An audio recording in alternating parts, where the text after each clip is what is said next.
Video, my camera cut out, so it was going too long. So there's a part 2 coming if you just saw a cutout. So I went off to go give plasma, and while I was doing that, I was reading Gloria Steinem.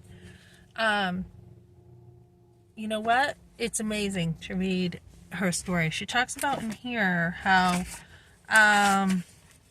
most women don't even know nowadays. She's like the mother of abortion. She has promoted abortion, and she had Miss Magazine. So she says in here, and I'm going to read what she says.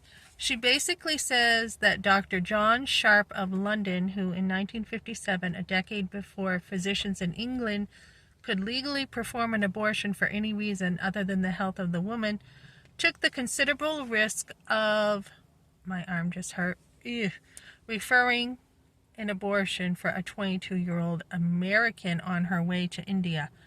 So, I never heard of this guy. Knowing only that she had broken an engagement at home to seek an unknown fate, he said, "You must promise me 2 things.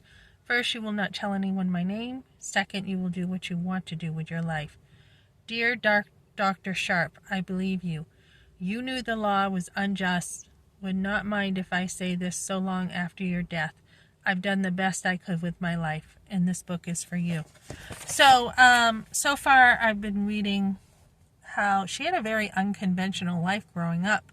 She had a father who took them on the road. She didn't go to school. Back in that day, that's unheard of, to not go to school. She was sort of homeschooled in a way, and she read a lot of books in the car. She had an older sister, and the family economy did whatever it took to make things work. They sold antiques, and her father knew like every dealership along the road. And so she talks about all this liberal thinking. She's not stupid. She's educated. She knows all this stuff that I don't even know. She's traveled the world.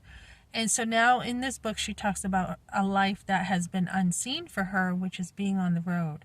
She was a journalist for Miss Magazine, and she was always on the road, like more than half of her life, but she never talked about the road. And she was a lot like her father in the sense she was on the road. So, in a nutshell, basically, she's talking about how important it is for a woman to have freedom. Like back in the day, we did not have freedom. People had to be chained basically to their stove in order to have children. This is all secular. This is all, when you read, be discerning between the lines. So because women had mistreatment with domestic abuse and everything, the answer is to have an abortion in her mind, which she's obviously wrong. I mean, there's a million other solutions, right? Marry a good husband, change your beliefs, act accordingly, you can be happy.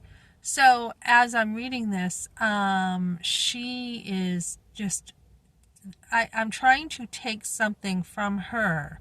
When you read people who promote evil, you can still learn something from them.